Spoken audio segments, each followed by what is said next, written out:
Muy bien, estamos en pantalla. Esto acaba de comenzar. Esto es Moises Gospel Lab. Así que les damos la bienvenida a nuestro canal y también le invitamos a que presione por aquí el botoncito para suscribirse y que active la campanita para que reciba una notificación cada vez que estemos transmitiendo o que subamos algún tipo de contenido a nuestro canal, que también debe de ser su canal si se suscribe y activa la campanita. Así que les saludamos como siempre desde aquí, desde la ciudad de Lakeland, Florida, Estados Unidos de Norteamérica. Saludamos a las personas que puedan conectarse con nosotros en vivo en este momento. Estamos transmitiendo en vivo y en directo. También saludamos a las personas que puedan ir llegando a medida que va transcurriendo esta transmisión. Y a las personas que puedan vernos más adelante, según se hace conveniencia, lo hacen de manera diferida, pero los saludamos a todos igualmente. Así que hoy vamos a dar continuidad al estudio escatológico que estamos trabajando siempre por aquí. Estamos ya en el libro de Apocalipsis y dentro del libro de Apocalipsis estamos a la altura del capítulo 17. ¿Okay? Así que hemos llegado, ya estamos bastante adelantados. Creo que vamos a detenernos un tiempito aquí en el capítulo 17 a trabajar algunas imágenes que son sumamente importantes y relevantes para la escatología general y para la comprensión del lente que hemos venido presentando sobre la interpretación de Apocalipsis de manera general. Así que aquí vamos a estar un ratito. Es un capítulo bastante controversial y básicamente el tema central de este capítulo es la identidad de la gran ramera o la gran Babilonia, como también se le llama, en este capítulo 17. Así que saludamos por aquí a Lusitania Alcántara Calcaño, que nos saluda desde la República Dominicana. Saludamos también desde Massachusetts a Mariela Ortiz. Saludamos a Hilda Infante, que nos dice bendiciones. También a Meg L. Dios les bendiga desde Jacksonville, Florida. Dios te bendiga. Saludamos a Nazario Blanco. Hola, hola hermanos. Saludamos también a Frida Marín. Saludos, Moisés. Buenas noches a todos. Bendiciones. Saludos, Moisés, desde Jacksonville. Nos escribe Meg L también. Así que quedan todos saludados. Vamos a pasar de inmediato a dar un resumen breve. Vamos a tratar de ser bastante breves en cuanto a esto. Algunas personas me han inclusive escrito y me han recomendado que no haga ese tipo de resumen, recapitulando todo nuevamente, puesto que los videos de nosotros son bastante extensos y ya pues se explican bastante los conceptos y los términos dentro del material que vamos compartiendo en cada video. Por lo tanto, pues la persona que en realidad necesita refrescar, que necesita ese análisis para ubicarse en contexto, debe de remitirse, con toda honestidad, debe de remitirse a los capítulos que hemos estado trabajando con anterioridad al que estemos marcando el día presente, ¿no? Estamos en el capítulo 17, vamos a comenzar en el capítulo 17. Pues en realidad para usted ubicarse en contexto debe de analizar toda la ruta que hemos venido trazando en Apocalipsis y sobre todo pues ese capítulo 15, 16, los capítulos anteriores para que se vaya ubicando en contexto, ¿no? Continuamos saludando a los hermanos que van llegando y nos saludan a través del chat. Nos complace ver por aquí también a Gonzalo Valdés desde California, nos saluda. Allá es un poco más temprano, ¿no? Por el cambio de hora deben de ser allá a las 5, digamos 4 o 5 de la tarde, si no me equivoco. Saludamos a Estela Madrid, saludamos también a Leina Ramos, saludos, Dios les bendiga a todos aquí presentes. Mayra Ramos también nos saluda, dice saludos, buenas noches y bendiciones para todos. Wanda Flores nos saluda también desde Massachusetts. Massachusetts está en la casa hoy, están llegando temprano, así que estos van para las filas de al frente en el culto. Vamos a ir verificando esos hermanitos que van llegando después de la una hora y pico de la pasada la hora, 5:46, nos dice Gonzalo Valdés. O sea que tenemos un cambio de hora de al menos 3 horas de diferencia. Perfecto. Perfecto. Si no me equivoco, hay un momento dado en que, pues, bueno, dependiendo la región, ¿no? Pueden ser inclusive hasta 4 horas de diferencia, dependiendo de las regiones, contra esa costa de los Estados Unidos, ¿ok? Hoy veremos la hipotética iglesia romana que es Jerusalén en realidad. Bueno, Vamos al paso con este tema. Hoy realmente vamos a presentar solo un resumen breve y vamos a trabajar posiblemente los primeros 2 o 3 versículos del capítulo. A manera de introducción, ¿no? Esta es una lectura bastante complicada, es una lectura que ha traído mucha controversia y para mí es sumamente importante. Aquí en este capítulo me van a tener que excusar si me tomo el tiempo, si voy trabajando despacio, porque para mí es sumamente importante la plena comprensión de la identidad de esta ramera, de la identidad de a quien se le llama ahora en el capítulo 17 Babilonia. Ya tenemos un poquito de esto, porque el capítulo 16 ya viene arrojando luz sobre esa ciudad que ahora estaba recibiendo en el capítulo 16 las plagas de Egipto a consecuencia de que habían violado el pacto. O sea, el pacto y los estatutos del pacto consideraban que ese pueblo que había estado en pacto, en alianza con Dios, en caso de desobedecer esa alianza, esos mandatos, pues sobre ellos vendría los juicios que habían sido una vez destinados sobre Egipto. Ellos se convertirían, en algún sentido, se convertirían en ese Egipto que recibiría el castigo. En forma de antítesis lo vemos en el capítulo 16. En un momento dado, el pueblo de Dios estaba en Egipto siendo oprimido por Faraón y por los egipcios. Mientras que ahora estamos delante de un contexto donde la iglesia, el pueblo de Dios, los creyentes, los hijos de la promesa están siendo perseguidos por los hijos de la carne. Como señala Pablo en Gálatas 4, la alegoría de Sara y Agar, básicamente Jerusalén, la terrenal, y sus hijos estaban persiguiendo a Jerusalén, la celestial, y sus hijos, que son los libres o los de la promesa, ¿no? Así que en el capítulo 16 ya tenemos un adelanto también porque se hace una referencia, ustedes recordarán que se hace una referencia con relación al río Éufrates, ¿no?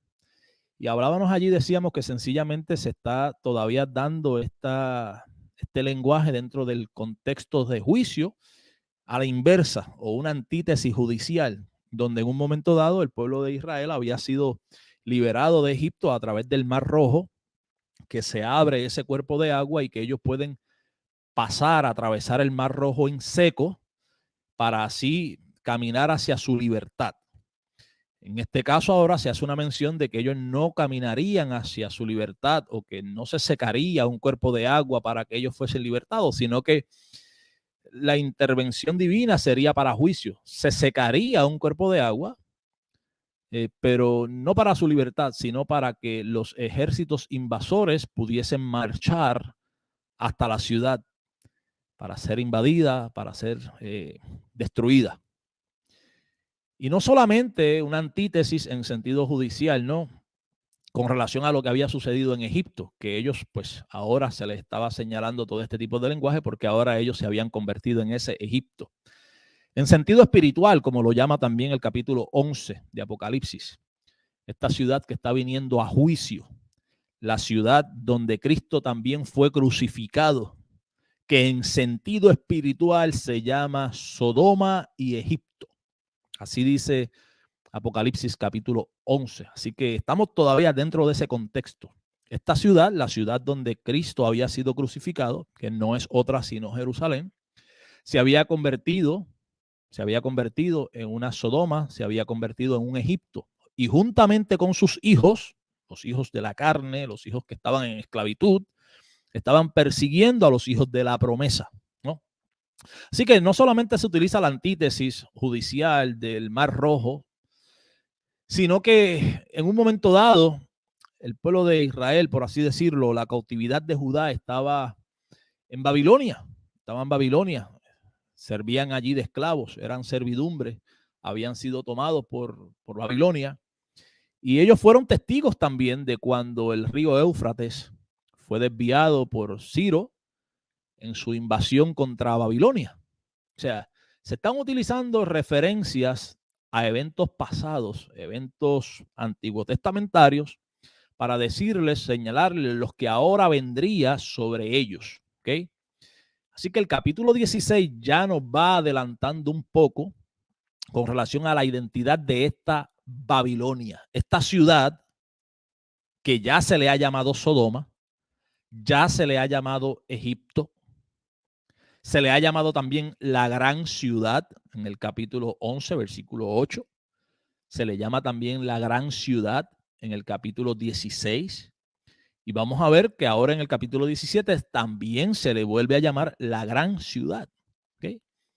Así que se le ha llamado la gran ciudad, se le ha llamado Sodoma, se le ha llamado Egipto. Y en el capítulo 16, en esta antítesis o este juicio a la inversa, donde se hace la referencia del Éufrates, sencillamente se les dice: lo que ustedes vivieron, fueron testigos de lo que les sucedió a Babilonia en un momento dado, que el Éufrates fue desviado para que pudiese darse la invasión de los ejércitos, que Ciro prácticamente secó el Éufrates para invadir a Babilonia. Ahora se le da a ellos esa referencia del sexto ángel derramando su copa sobre el Éufrates precisamente para que pudiesen ser invadidos. O sea, ellos serían esta nueva Babilonia que sería invadida. No por los ejércitos de Ciro esta vez. Sería entonces por los ejércitos romanos bajo el mando de Vespasiano, Tito. O sea, sencillamente estamos delante de esta escena judicial con un lenguaje judicial en sentido de antítesis, ¿no? Así que ya el capítulo 16 viene aportando bastante con relación a esta Babilonia, esta nueva Babilonia. También se dice en el capítulo 16 que vino a memoria del Señor Babilonia. Esta referencia usted puede verificar en el Antiguo Testamento todo lo que es conforme, ¿no?, a lo que es hermenéutica, y usted analiza lo que se considera en la hermenéutica la regla de la primera mención y las demás menciones que se hacen, ¿no?, lo que es el patrón. Y en el Antiguo Testamento cabe señalar que nunca, no hay una excepción a las reglas. No hay una excepción a la regla. Siempre que se habla, siempre que se hace la mención de que vino a memoria de Jehová, esa expresión de que vino a memoria de Jehová siempre está relacionada con el pueblo que está en pacto, que está en alianza. Nunca viene a memoria de Dios, nunca viene a memoria de Jehová ninguna situación que esté relacionada a cualquier otra nación independientemente al pueblo que había estado en pacto y en alianza con él. Eso es muy importante porque ahora, en el capítulo 16, a este pueblo, a esta gran ciudad que se le llama Sodoma, que se le llama Egipto, y que ahora en el capítulo 16 comienza a atribuírsele también el nombre de Babilonia, se dice entonces que vino en memoria del Señor, vino en memoria de Dios, la gran Babilonia. Entonces tendríamos que interpretar aquí, buscar de una manera periodística, en búsqueda de la verdad, con honestidad, ¿a quién se refiere? ¿A quién se refiere la Escritura?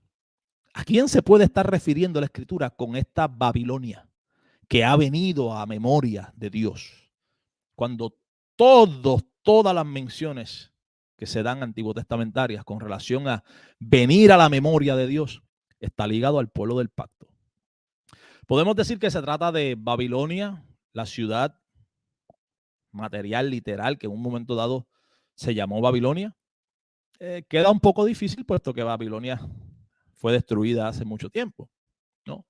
Tendríamos que ver a qué se le está llamando Babilonia, a qué ciudad se le está llamando ahora Babilonia.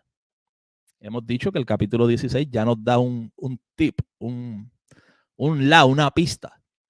Y los capítulos anteriores también, porque por ejemplo el capítulo 11 ya nos va arrojando un poco de luz en cuanto a la hermenéutica que está aplicando sobre Jerusalén para llamarle o para otorgarle títulos de otras ciudades y pueblos.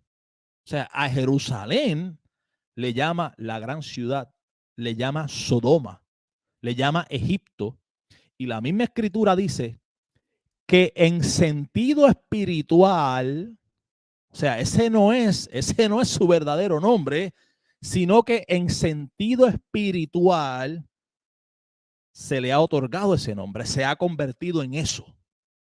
Así que me parece que dentro de la misma, dentro del mismo contexto y bajo la misma regla de interpretación debemos de ser consistentes y entonces analizar sobre esta Babilonia. Lo que vamos a ver ahora en el capítulo 17. Saludamos a Dolly Alexandra Torres, dice hola, saludos a todos. Saludamos también a Jay González, saludamos a Mario y a todos los que puedan estar conectándose por aquí con nosotros, ¿ok? Vamos a la lectura brevemente, pero antes de pasar a la lectura, yo quiero recomendarles alguna lectura para sus hogares. Solamente los que estén comprometidos acá con el estudio bíblico y me gustaría que cuando hagan la lectura en sus hogares, cualquier pregunta, duda o algo que encuentren curioso de estas lecturas, me lo comenten por aquí en la cajita de comentarios de este video o me hagan llegar su análisis, su comentario, sus dudas con relación a las lecturas que creo que son importantes, que son necesarias para una comprensión mayor de este capítulo 17 y de la identidad de esta ramera. Es importante leer Jeremías capítulo 51. Usted tiene que, anótelo por ahí, Jeremías capítulo 51, ¿ok? Vamos a ver si puedo ayudarlos por aquí de pronto. Jeremías capítulo 51. ¿Ok? También es necesario que leas Daniel capítulo 7, 9 y 12, pero sobre todo el 7. El 7, lo referente a las bestias y la cuarta bestia, ¿ok? Daniel capítulo 7 lo debe de comparar entonces la cuarta bestia de Daniel capítulo 7, esa cuarta bestia que vendría, vea las imágenes, vea la descripción, vea la apariencia y la debe de comparar entonces con Apocalipsis capítulo 13, ¿ok? Versículos 1, 5, la primera bestia que sube del mar, ¿no? Es necesario también, sumamente importante, que lea Ezequiel capítulos 16 y 23, ¿ok? Vamos a ver si creo que lo puse por ahí en los comentarios. Jeremías 51, sumamente importante. Daniel capítulo 7, 9 y 12, pero sobre todo el 7, lo referente a la cuarta bestia. El 7, y ese capítulo 7 de Daniel usted lo va a leer en contraste con el capítulo 13 de Apocalipsis, lo concerniente a la primera bestia que sube del mar, ¿ok? La cuarta bestia, usted va a encontrar que la cuarta bestia de Daniel capítulo 7 es la primera bestia de Apocalipsis capítulo 13, ¿ok? O la bestia que sube del mar en Apocalipsis capítulo 13, que la vamos a volver a ver acá en Apocalipsis capítulo 17, ¿ok? Por eso es importante que lean esto. Y necesitamos también comprender lo que había sucedido en Ezequiel capítulo 16 y Ezequiel capítulo 23. El lenguaje que se utiliza, el contexto de la manera que se le habla a Jerusalén, a Judá, el juicio que había venido sobre Samaria, la capital de las tribus del norte, había sido destruida totalmente. ¿Y a causa de qué había sido destruida Samaria, la capital de las tribus del norte? Y entonces, ¿por qué quedaba un juicio pendiente todavía? Quedaba un juicio pendiente todavía para Jerusalén, que era la capital de Judá, las tribus del sur, pero que se había dado una palabra, una promesa, que de Judá vendría y del linaje de Judá vendría el Mesías. Por lo tanto, se estaba preservando todavía, se estaba reteniendo todavía el juicio hasta que llegase el cumplimiento de ese Mesías. Pero Jerusalén, como capital de Judá, era tan merecedora como Samaria del juicio que Samaria había vivido y la causa de juicio, ¿ok? Porque es precisamente lo que vamos a ver ahora. El lenguaje judicial, las acusaciones contra estas rameras, de la manera que se les reclama, ¿ok? Y vamos a ver, o sea, es un reclamo hasta un sentido bastante fuerte, crudo, en sentido de pacto, de alianza, de matrimonio, de matrimonio. Y sobre esta ramera se han hecho muchísimas teorías y especulaciones y posiblemente la más popular, si usted es criado y formado dentro de un movimiento evangélico, pentecostal, neopentecostal, dispensacionalista, o inclusive dentro de muchísimos movimientos de iglesias reformadas, lo más popular allá afuera es que la gran ramera es la Iglesia Católica Romana. Que la gran ramera es Roma, el Vaticano, Roma, una Roma resucitada a través de la Iglesia Católica Romana. Algunos ven a Jerusalén, pero Jerusalén en un futuro. Esa postura yo realmente no la entiendo, no veo. Necesito que alguien que vea a Jerusalén como la gran ramera en un futuro me explique. Y la postura que nosotros vamos a estar presentando, que es la postura que viene trabajando todo el libro de Apocalipsis. Se está dando un juicio en contra de esta ciudad. Desde que comenzamos a ver el rollo, los sellos comienzan a desatarse, todo lo que hemos venido trabajando hasta el capítulo 17 es con relación a estos juicios que están viniendo en contra de esta ciudad, que es la representante, por así decirlo. Es una ciudad que representa a un pueblo que ha estado en pacto y todo su sistema de obras de la ley, de ritos, de sacrificios, de sacerdotes terrenales, de figuras, tipos y sombras, como le llama también la carta o el libro a los hebreos, ¿no? Así que es la representante, no porque lo digo yo, sino porque Pablo mismo en Gálatas capítulo 4 dice que las dos mujeres que tuvo Abraham representan los dos pactos, el pacto del Sinaí, ¿no?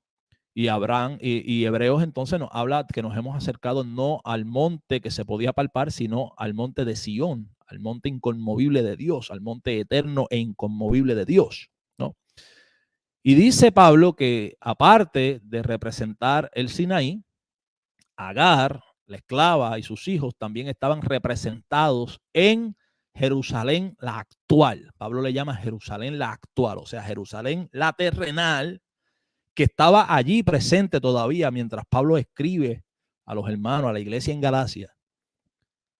Era la representante de ese pacto. Era la representante de esa alianza. Era la representante de los hijos de esclavitud.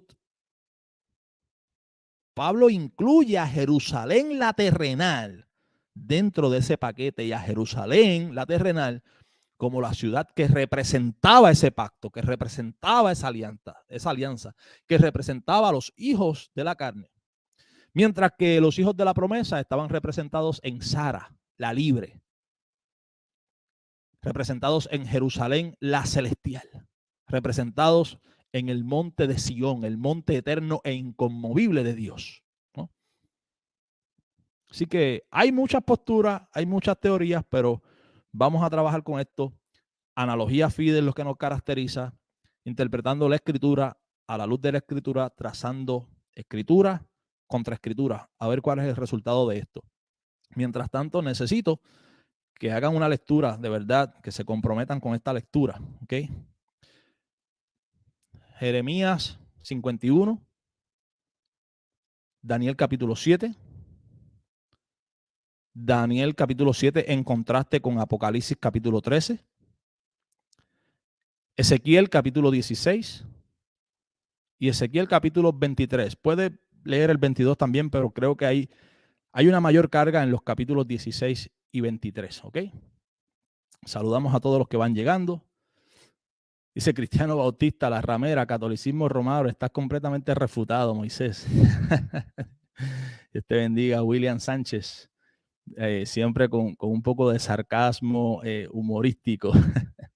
Dice Nazario Blanco, realmente Ezequiel es la clave. La clave está en la escritura. La clave está en la escritura. Muchas veces hemos sido adoctrinados. O sea, usted entra a un círculo premilenarista, dispensacionalista. Y es muy difícil que le digan a usted que la gran ramera de Apocalipsis es cualquier otra cosa fuera de Roma o la Iglesia Católica Romana.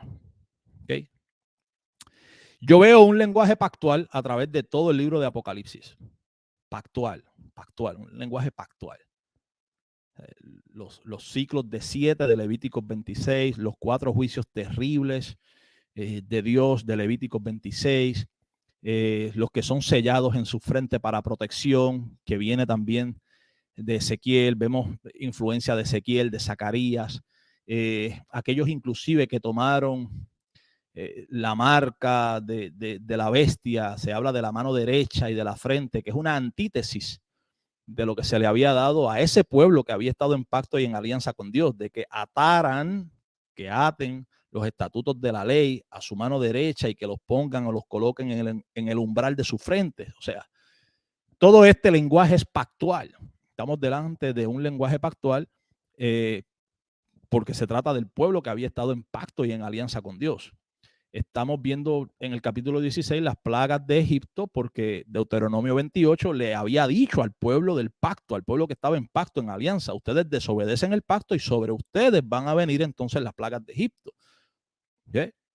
Estamos viendo que se hace la referencia del Éufrates y que se hace la referencia de Babilonia, porque de la misma manera que Babilonia en un momento dado fue aquel lugar donde estuvo cautivo, estuvo oprimido el pueblo de Dios, y ellos fueron testigos de la invasión a través del Éufrates. La invasión que se da, Ciro invadiendo a Babilonia a través del Éufrates. Ahora ellos serían esa Babilonia que sería invadida por los ejércitos romanos, ¿no? Entonces, todo este lenguaje pactual, todas estas referencias que los identifica a ellos, se me hace prácticamente imposible echar todo esto a un lado y de pronto en el capítulo 17 decir que las alusiones al juicio que vamos a ver tienen que ver con eventos futuros que llegarán en el 2000 no se sabe cuándo contra la Iglesia Católica Romana, como si la Iglesia Católica Romana hubiese estado alguna vez en pacto, en alianza con Dios, o contra Roma. Pero todas esas cosas vamos a ir viéndolas poco a poco, ¿okay? Poquito a poco. Saludamos a Evelyn Q. Saludamos también por aquí a este nombre, no lo puedo, me disculpa, pero este nombre es sumamente difícil. El apellido Cocucio, no sé. Saludamos también al pastor Efraín y Yamilef Pizarro. Saludamos a Diwan. Diwan, hace rato no te veía por aquí. Espero que estés bien. Saludos. Feliz año nuevo también. Creo que no te veía por acá desde diciembre. Así que vamos a la lectura brevemente, pero recuerden leer, por favor. Leer, por favor, esas referencias, ¿ok? Esas referencias. Dice Nazario, Ezequiel es la clave. Yo creo que Ezequiel es muy importante, sobre todo en el lenguaje que vamos a ver. Jeremías, Isaías, pero esos pasajes que compartí son sumamente importantes para que comprendamos ese lenguaje. Ya te saludé, lo que pasa es que tu nombre se me hace sumamente complicado, ¿ok?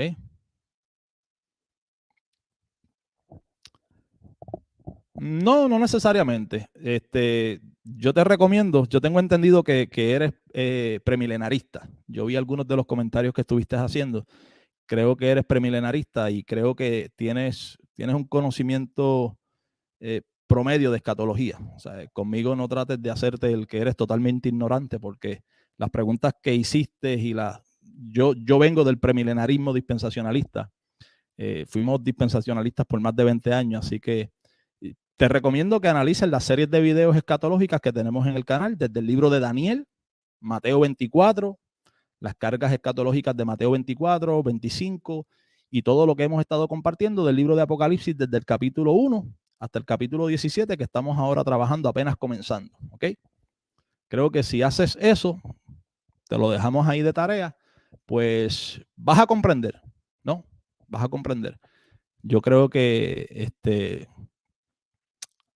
preguntar si el sistema pactual es preterista, no necesariamente. Hay muchísima teología pactual que no es preterista. Hay teología pactual, por ejemplo, tenemos Spurgeon. Ahí tienes a un premilenarista como tú. Yo no sé si eres dispensacionalista. Yo creo que sí eres dispensacionalista porque estabas hablando de sacrificios y el milenio. Pero, por ejemplo, Spurgeon es un premilenarista o era un premilenarista que se acogía a la teología pactual. Y en la teología pactual cohabitan fácilmente el premilenarismo histórico, el dispensacionalismo no. ¿Okay? Porque el dispensacionalismo es... Estoy en mi canal, ¿verdad? Sí, estoy en mi canal. Bueno, el dispensacionalismo es la herejía aceptada. Pero hay teología pactual, premilenarista, histórica, clásica. Hay teología pactual amilenarista y hay teología pactual postmilenarista, ¿no? Y está pues el patito feo de la casa, que es el dispensacionalismo. Pero vamos entonces para la lectura. La lectura. Hashtag el dispensacionalismo es un error. Búsquelo en Facebook. Hashtag el dispensacionalismo es un error. ¿Okay? Vamos para el capítulo 17. Vamos a trabajar esto para ir comenzando, aunque sea con algo. ¿Okay? Apocalipsis 17, estamos leyendo de una Reina Valera 1960. Esto no es una Biblia de estudio, apenas tenemos algunas referencias. Si usted tiene una Biblia de referencias, pues eso le va a ayudar un poquito porque yo sé que en esos primeros versículos hay algunas referencias a Jeremías 51, versículo 13 y versículo 7 también. ¿Okay? Vino entonces uno de los 7 ángeles que tenían las 7 copas. Estos ángeles con las copas proceden de la imagen que estamos trayendo del capítulo anterior, del capítulo 16. Si usted quiere, puede hacer una lectura breve del capítulo 16 para entonces dar continuidad a la narrativa, porque la narrativa comienza con vino entonces. Usted tiene que ver entonces de dónde viene este ángel y qué es la escena que estamos viendo cuando comienza el capítulo 17, ¿no? Así que vaya al capítulo 16 y allí le da continuidad. Y habló conmigo diciéndome, ven acá y te mostraré la sentencia contra la gran ramera. Hay una sentencia. Y ustedes recordarán que esa última copa o la séptima copa era la que pues ya traía la consumación de la ira de Dios o el juicio de Dios en cuanto a esto. Por así decirlo, cuando se estaban desatando los sellos de ese rollo, en el Antiguo Testamento vemos un rollo también escrito por delante y por detrás que contiene los ayes o los juicios, ¿no? Cuando se desata ese último sello, se ve entonces la escena de las trompetas y la última trompeta da entonces paso a la escena de las 7 copas. Pero entonces si regresamos al documento que se estaba desatando los sellos, tendríamos que decir que ya en la séptima copa, ya habiéndose dado la consumación de esto, el rollo está abierto ya. El rollo que tenía los sellos está abierto. Tenía 7 sellos, pero ya el séptimo sello se abrió. Ya se vio la imagen de las trompetas y ya se vio la imagen de las copas. Así que ese documento abierto, hay muchas especulaciones en cuanto a esto. Hay un escrito que me gusta bastante, es muy interesante, sobre el divorcio, una carta de divorcio, escrito por el doctor Kenneth Gentry. También en una postura preterista. Mientras que otros señalan que este es el documento que se le está mostrando entonces ahora a Juan, que se le llama la sentencia. Ven y te mostraré la sentencia. Hay una sentencia contra la gran ramera. Hay una sentencia contra esta prostituta. Y se dice de ella, la que está sentada sobre muchas aguas. La que está sentada sobre muchas aguas. Vamos a ver rápidamente en Jeremías capítulo 51, versículo 13, la referencia. ¿De dónde se hace esta referencia de estar sentada sobre muchas aguas? ¿Y a quién se le atribuye esta característica en Jeremías 51? Porque es precisamente en lo que se ha convertido esta ciudad ahora. ¿Ok? Con la cual, con esta gran ramera, con esta prostituta, han fornicado los reyes de la tierra y los moradores de la tierra se han embriagado con el vino de su fornicación. Y me llevó en el espíritu al desierto y vi a una mujer sentada sobre una bestia escarlata, llena de nombres, de blasfemia, que tenía 7 cabezas y 10 cuernos. Ahora Juan está en visión viendo 2 elementos importantes acá. Esto es muy vital, que no se pierda en la narrativa, porque hay muchas personas que más adelante vamos a entrar en temas donde confunden a la ramera. No, porque ahí dice que tiene 7 montes, que tiene 7 cabezas. Vaya siguiendo la lectura. La ramera es una cosa. La bestia es otra cosa. La ramera cabalga. La prostituta está cabalgando sobre la bestia. ¿Ok? La bestia es una cosa independiente. Están relacionados, pero no podemos atribuirle los elementos de la bestia a la mujer, a la prostituta, o viceversa. La visión está viendo Juan a la prostituta cabalgando, montando sobre esta bestia. ¿Ok? Y esta bestia se presenta el color escarlata. Ustedes recordarán capítulo 12 de Apocalipsis, capítulo 13 de Apocalipsis. Allí está, digamos, el código para descifrar estas 7 cabezas, estos 10 cuernos. Los vemos en Apocalipsis 13. Esa primera bestia que había subido del mar, que a su vez es la 4ª bestia del libro de Daniel. ¿Ok? Que no se trata nada más y nada menos que del Imperio Romano. El Imperio Romano, la Roma imperial del primer siglo. Yo no puedo ver una Roma resucitada en el 2000 no se sabe cuándo por una sola razón. Mire, cuando se da la descripción de esta primera bestia que sube del mar, que es sin lugar a duda la 4ª bestia del libro de Daniel, hay un versículo que es muy interesante y que yo creo que decodifica el problema de que si esa 4ª bestia en efecto se trató de la Roma imperial en un pasado, o se va a tratar de una Roma resucitada en un futuro, a través del sistema de la Iglesia Católica Romana, como muchos pretenden asegurar y aseguran y predican y enseñan así. Hay un versículo que dice que esta bestia que sube del mar tiene características de leopardo, de oso y de león. Tiene características de leopardo, de oso y de león. Los 3 imperios que le habían precedido de manera inmediata a la Roma imperial que estamos viendo en el primer siglo. ¿Okay? Esos 3 imperios, Grecia, el imperio medo-persa y Babilonia, en orden regresivo, le preceden al imperio romano que vemos en el primer siglo. ¿Ok? Esos 3 imperios no le preceden de manera inmediata a una Roma resucitada que pueda surgir en el 2000, no se sabe cuándo.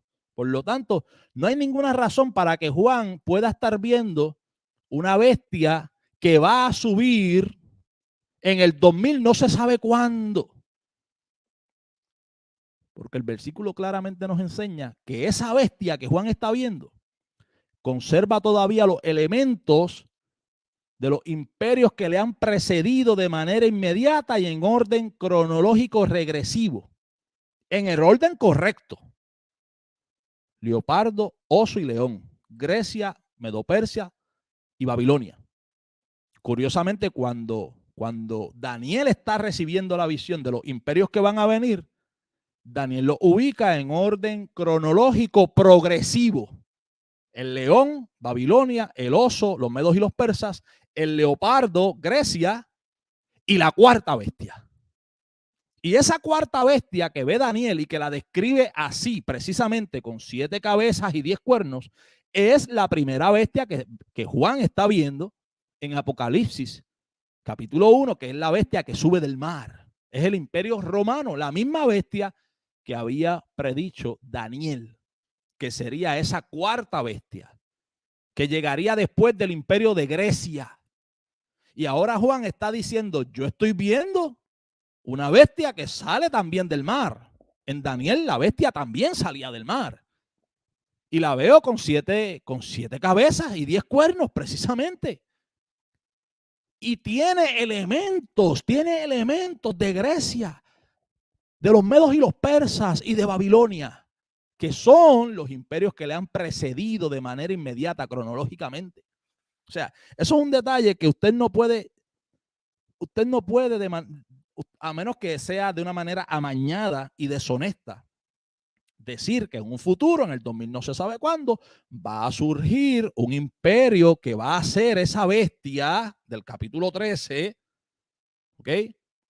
Que no se trató a tiempo pasado del imperio romano, sino que va a ser un futuro, en el 2000 no se sabe cuándo, un imperio que va a venir y que casualmente va a tener características del imperio de Grecia, de Alejandro Magno. Usted me está diciendo que va a tener, que en el 2000 no se sabe cuándo va a llegar un imperio con características del imperio de Grecia, del imperio de los medos y los persas y del imperio babilónico. No es más coherente en la secuencia progresiva de Daniel, que dice, vendrá Babilonia, los medos y los persas, Grecia y la cuarta bestia. ¿Ok? No es más coherente y hace coidonía con las escrituras y con el relato histórico, con lo que se puede probar con la historia, de que en efecto se trató de Roma, la Roma imperial que había surgido luego del imperio de Grecia. Se murió el futurismo allí. Se murió. Porque esa primera bestia que subía del mar en el capítulo 13 de Apocalipsis fue el imperio romano. No es que va a ser en un futuro, es que fue. Era la bestia que vendría después del imperio de Grecia. Entonces allí hay un problema grandísimo. En el capítulo 17, la prostituta está cabalgando sobre el imperio romano. La prostituta está cabalgando sobre esa bestia que había salido del mar en el capítulo 13, que a la vez o a su vez era la cuarta bestia del libro de Daniel. Ese imperio que vendría sobre el mundo después del imperio del leopardo o después del imperio de Grecia. Entonces tenemos a la mujer cabalgando sobre la bestia que había subido del mar en el capítulo 13. Yo les había dicho a ustedes cuando estuvimos trabajando el capítulo 13, el capítulo 16, que en el capítulo 13 hay dos bestias, dos organismos. La primera bestia, el imperio romano, y la segunda bestia o la bestia de la tierra. La cúpula religiosa de Jerusalén, que tiene una apariencia de cordero, pero habla como un dragón. Es un falso profeta. Y se hace la antítesis de que hace descender fuego del cielo.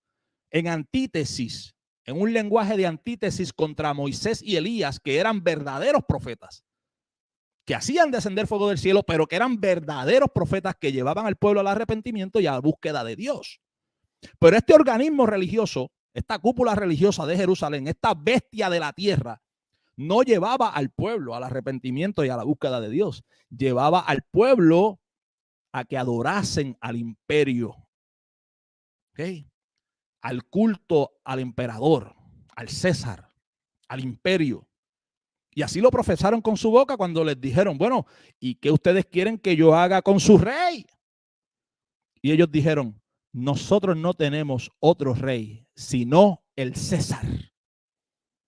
¿Okay? Ahí está Jesús. ¿Qué hago con ese? ¿Qué hago con este hombre? ¿Qué hago con el rey de ustedes? Nosotros no tenemos otro rey que no sea el César. La cúpula religiosa de Jerusalén, públicamente, abiertamente, descaradamente, profesaban no tener otro rey que no fuese el César. Su culto, su dedicación, su lealtad estaba con el imperio, con la primera bestia, la bestia que subía del mar, el imperio romano. esta bestia que subía de la tierra funcionaba o operaba como un falso profeta. Por eso en el capítulo 16 se habla del dragón, de la bestia y del falso profeta. Mientras que en el capítulo 12 y 13 solamente se habla del dragón, la primera bestia, y la segunda bestia, la que subía de la tierra. Ahora en el capítulo 16 no se llama la bestia que sube de la tierra, se llama el falso profeta. Y es muy interesante porque hay personas que decían en estos días, me enviaron un video de una persona que decía, Moisés está equivocado. No vean a Moisés, tiene un espíritu de error, porque Moisés está diciendo que el falso profeta no es una persona, no es un hombre que va a venir en un futuro. Y allá pues se busca un versículo del capítulo 19 donde el falso profeta es arrojado juntamente con la bestia. Son arrojados vivos al lago de fuego y la persona decía, la Biblia dice ahí que son arrojados vivos. Cuando lleguemos allá al capítulo 19 vamos a ver las referencias por qué se utiliza ese lenguaje de arrojarlos vivos como parte de un lenguaje judicial. Pero entonces si el falso profeta no era, como lo señala la Escritura, esa bestia que había subido de la tierra, ese aparato religioso que había subido de la tierra, que operaba como un falso profeta, y por eso se le llama el falso profeta, no en calidad de una persona con nombre y apellido, sino como el título de ese organismo religioso que está operando como un falso profeta. La bestia que había subido de la tierra era un falso profeta. Ese organismo religioso se había convertido en un falso profeta. Si decimos que el falso profeta tiene que ser una persona porque fue lanzada viva al lado del fuego, ¿no? Entonces, ¿qué hacemos con la bestia? Porque la bestia también es lanzada viva. ¿Acaso la bestia es un monstruo vivo, real, que tiene 7 cabezas y 10 cuernos? ¿No hay una representación aquí? Esta mujer que vamos a ver ahora en el capítulo 17, a los que dicen que el falso profeta tiene que ser un hombre, con un nombre y con un apellido, así un hombre como yo, y no puede ser la representación, porque este es el problema, que Juan está viendo imágenes que son representativas de una realidad. Entonces, el hiperliteralista se queda solamente con la imagen y dice, es que ahí dice que el falso profeta será lanzado vivo al lago de fuego. Tiene que ser una persona. Tiene que ser una persona. No logran comprender que Juan está viendo una imagen que representa una realidad. Pero esa imagen no es la realidad en sí misma. De lo contrario, ¿qué vamos a hacer con la bestia? La bestia es lanzada viva y la bestia se dice que tiene 7 cabezas y 10 cuernos y que sube del mar en el capítulo 13. ¿Acaso estamos hablando de un monstruo marino? Un monstruo marino que va a salir del mar, porque ahí lo dice. Está vivo, es lanzado vivo al lago de fuego. Tiene que ser un monstruo marino que subió del mar con 7 cabezas y 10 cuernos, ¿verdad?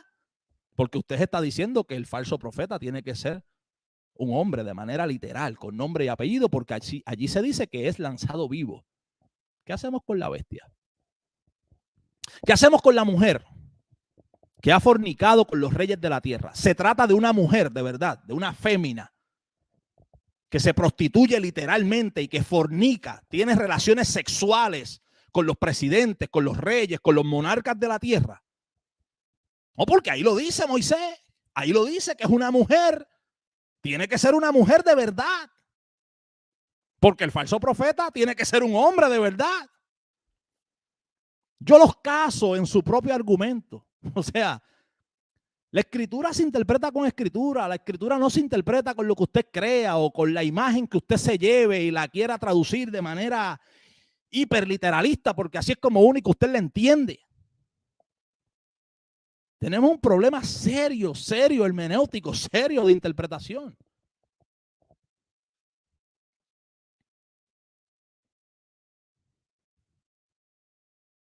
Damos gloria a Dios por eso. Y esto estudio, bueno, de un tiempo para acá. Saludamos a Mike Martín. Gracias a los que comparten y a los que están por aquí siempre con nosotros. Realmente la audiencia se ha disparado y ya es muy raro el estudio que estemos por debajo de los 40 personas, 45, 50 personas, 60, dependiendo el día, que puedan conectarse con nosotros en vivo a compartir, ¿no?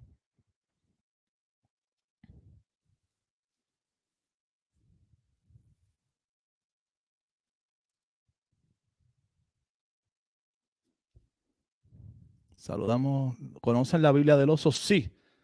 Sí, es una de las versiones. Yo no la tengo, pero he tenido relaciones con ella. Estos argumentos escatológicos bajo un contexto pascual en rigor tienen sustento histórico. Claro que sí, lea a Flavio Josefo. No la he visto esa página, Rosina. No.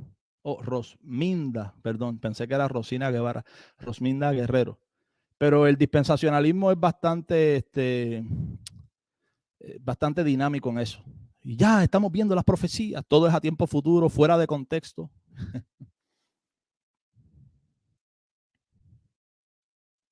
Saludamos a Yara, dice, es una bendición.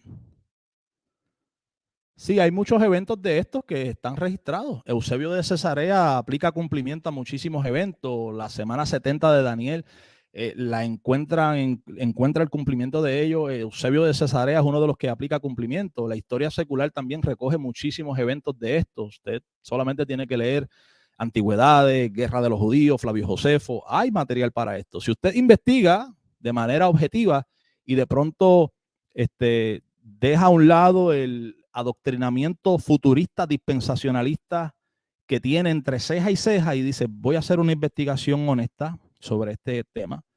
El doctor Kenneth Gentry tiene un libro grandísimo, más de 500 páginas, titulado Antes de la caída de Jerusalén. Voy a leerlo, voy a estudiarlo, voy a tratar de refutarlo en cada capítulo.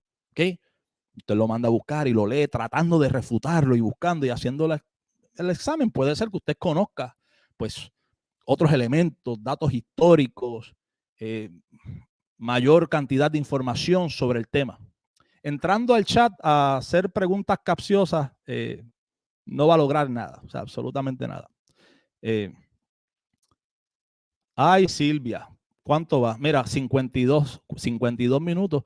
Los que lleguen después de la hora van para la banca de atrás. Así que los que lleguen dando like inmediatamente y compartiendo el video. Así que esta gran ramera que está sentada sobre las muchas aguas, ¿ok? Vamos a ver las referencias sobre esto de estar sentada sobre las muchas aguas. Estar sentada sobre la bestia.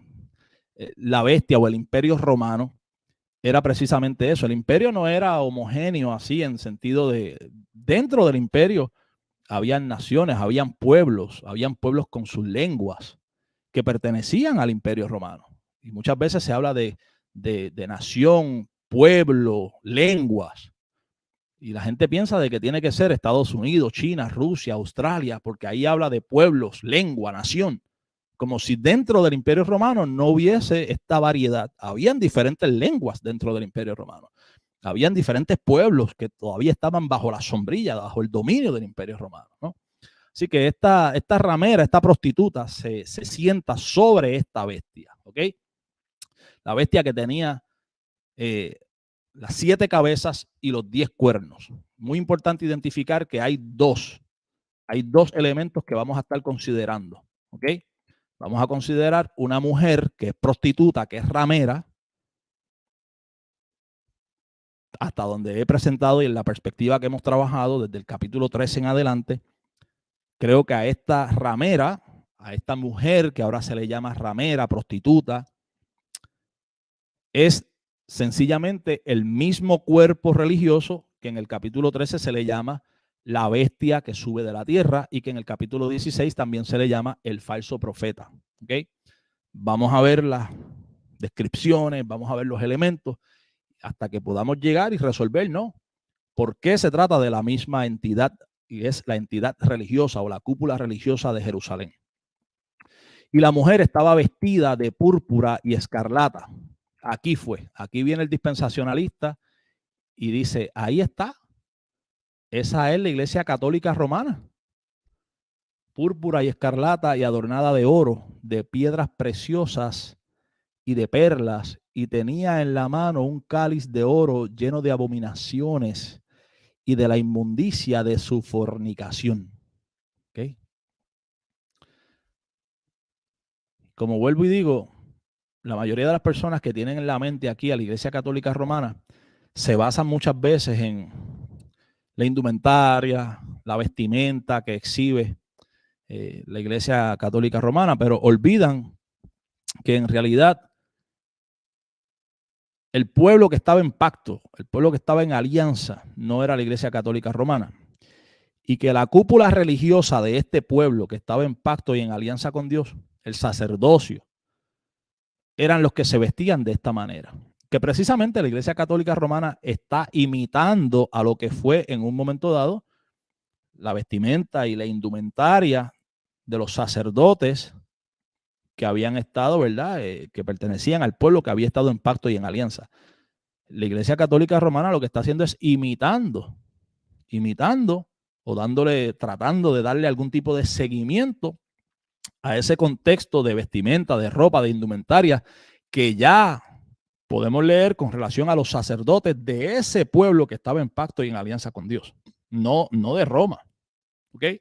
Así que vamos a ver algunas de las...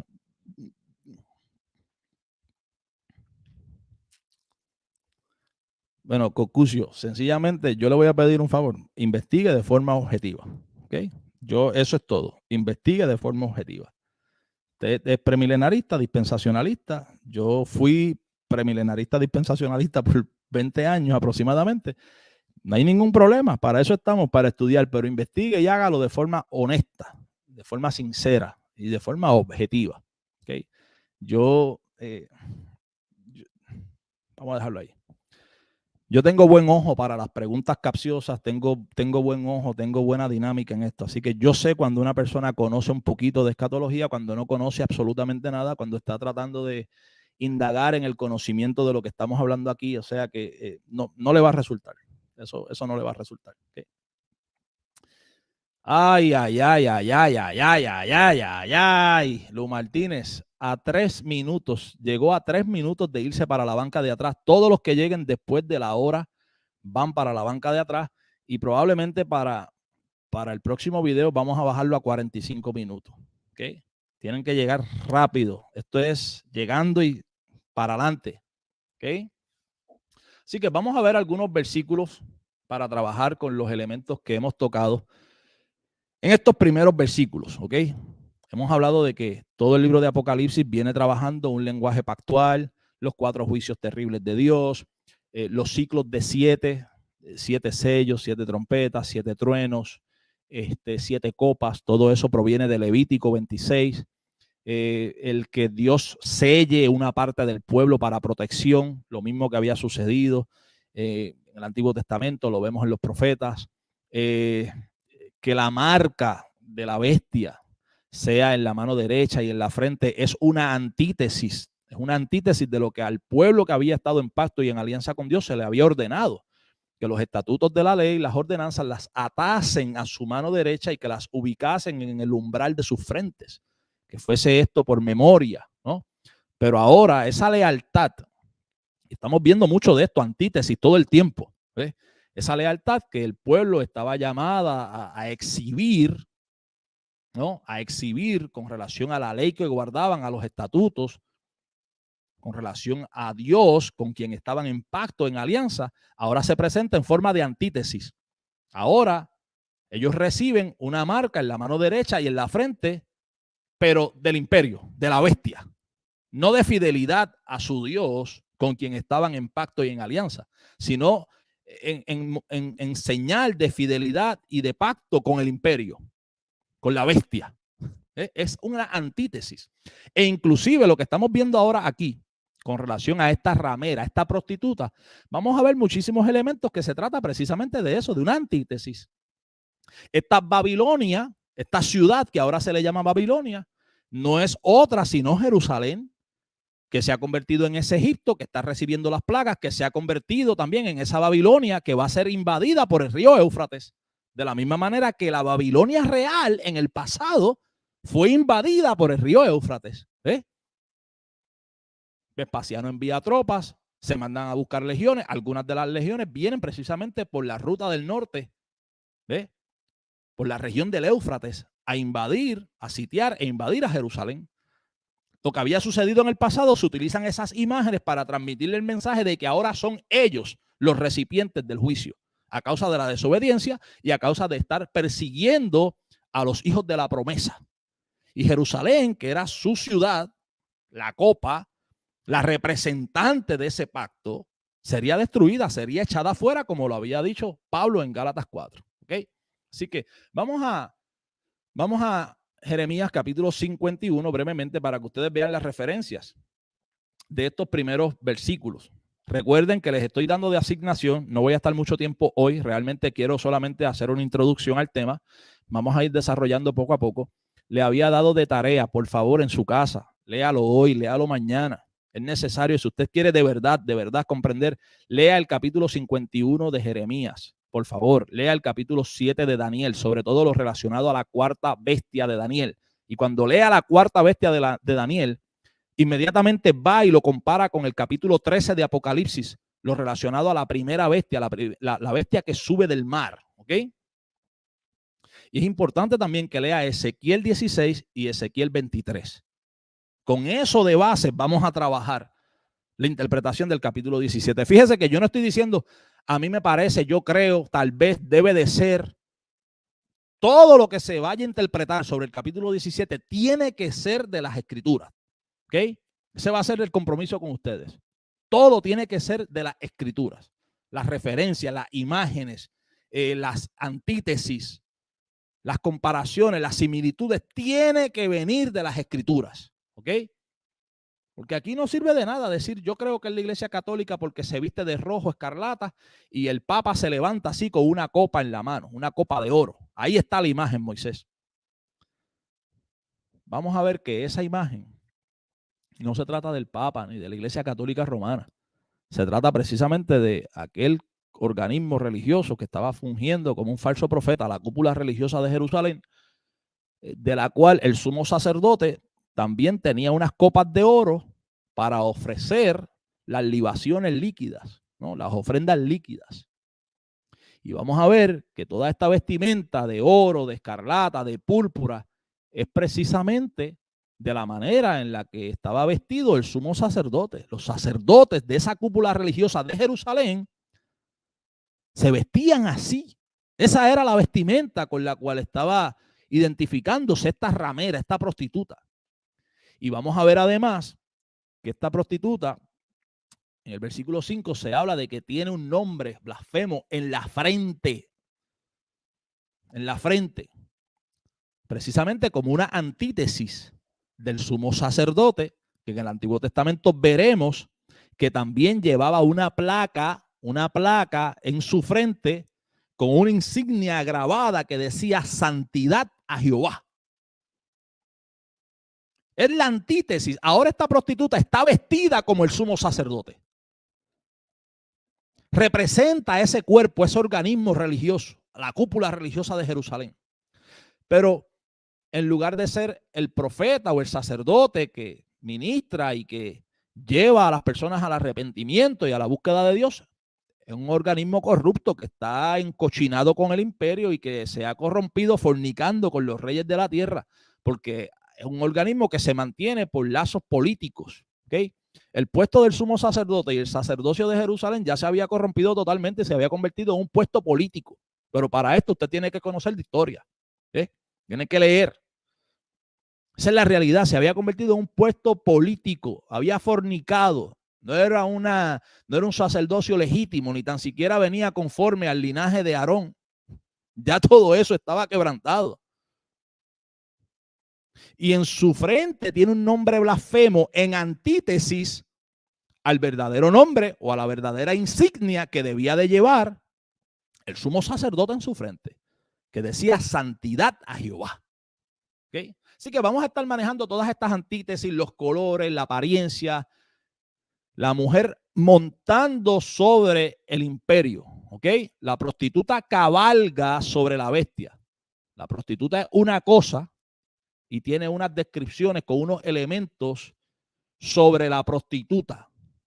¿Okay? La prostituta es Jerusalén, la ciudad de Jerusalén, que representa ese aparato religioso corrupto, que representa la bestia de la tierra, que representa al falso profeta y que ahora se le llama la gran ramera. ¿Ok?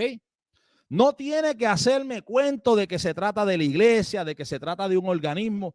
Antes de que usted llegue allí, yo quiero compartirle algo. ¿Ok? Vamos a mandar la carreta por delante de los bueyes un momentito. ¿Ok? Gracias a las casi 70 personas que hay. Vamos a mandar la carreta por delante de los bueyes un momentito. Vamos a ir al final del capítulo. Para que usted, a medida que va trabajando el capítulo, antes de pensar que es la iglesia romana, que es el papa, que es el papado, tenga en cuenta, ¿ok? Y utilice esto como un pie forzado, ¿ok? La mujer que has visto es la gran ciudad. Utilícelo como un pie forzado. Tiene que ser una ciudad. No, que la iglesia católica, no. No es una entidad religiosa. Esa ciudad representaba una entidad religiosa, un aparato religioso. Como lo dice Pablo, el pacto Sinaí, Agar, los hijos de la carne, están representados en Jerusalén, la actual, Jerusalén, la terrenal. ¿Ve? Era una ciudad. A mí no me importa el pensamiento, la idea que usted quiera darle la vuelta, darle 3 vueltas, virarlo al derecho o al revés, pero el resultado tiene que ser lo que dice el ángel. No lo interpreto yo, no lo interpreta Juan. El ángel le dice, la mujer que has visto es la gran ciudad. Ya, les estoy adelantando, es una ciudad. Usted tiene que ver entonces a quién se le ha llamado la gran ciudad en Apocalipsis. Por la regla de la primera mención tenemos que ir a Apocalipsis 11. La gran ciudad que en sentido espiritual se llama Sodoma y Egipto, donde también Cristo fue crucificado. Allí se utiliza el concepto, el término la gran ciudad por primera vez, señalando a la ciudad donde Cristo fue crucificado, Jerusalén. En el capítulo 16 vuelve y se utiliza el concepto o el término la gran ciudad para referirse a esa ciudad que se había convertido en Egipto, que había quebrantado el pacto y a causa de la desobediencia estaban viniendo sobre ella las plagas de Egipto y que sería invadida de la misma manera que Babilonia fue invadida a través del Éufrates en un momento dado. Ahora ella se convertiría en esa Babilonia y también sería invadida esta vez por los ejércitos romanos. O sea, que las 2 veces que se nos habla de la gran ciudad, en el capítulo 11 y en el capítulo 16, está hablando de Jerusalén. Está señalando a Jerusalén. Y ahora el ángel le dice a Juan, la mujer que has visto es la gran ciudad. Pero vamos a llegar allí a través de todo el capítulo, poquito a poco, ¿no? Poquito a poco. Pero quiero adelantarles para que cuando usted en la mente comience para aquí, para allá, no, porque la iglesia católica, no, es una ciudad. Espérate, es una ciudad, ¿ok? Usted tiene que buscar entonces si es el Vaticano, si es Roma. En un momento dado Roma se hablaba de Roma como una ciudad, ¿no? Ahora, les recuerdo, aquí hay 2 elementos. La prostituta y la bestia. De la misma manera que en el capítulo 13 hay 2 elementos. 2. La bestia del mar y la de la tierra. ¿Ok? Como en el capítulo 16 hay 2 elementos, ¿no? La bestia y el falso profeta. Ahora en el 17 estamos viendo 2 elementos, 2. Dígalo, 2, son 2. Una cosa, la bestia, ¿ok? Por la descripción que se hace en los primeros versículos, 7 cabezas, 10 cuernos, es idéntica a la del capítulo 13, que a su vez es la cuarta del libro de Daniel. Es Roma, es el imperio romano. La bestia es el imperio romano, ¿ok? Ya. ¿Quién es la otra identidad? ¿Quién es la otra? La otra entidad, la mujer, ¿quién es? Vamos a ver.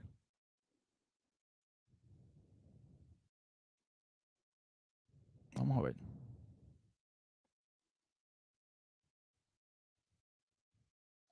Oh, sí.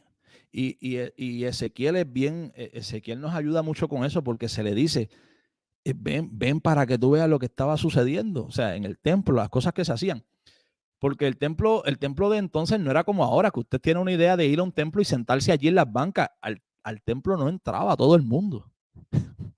O sea, si usted tiene una idea de que al templo entraba todo el mundo así, vamos para el templo tal día. No, había unas áreas del templo, estaban los atrios, la corte, ¿sabes? No era que vamos para allá, allí entraban ciertas personas nada más.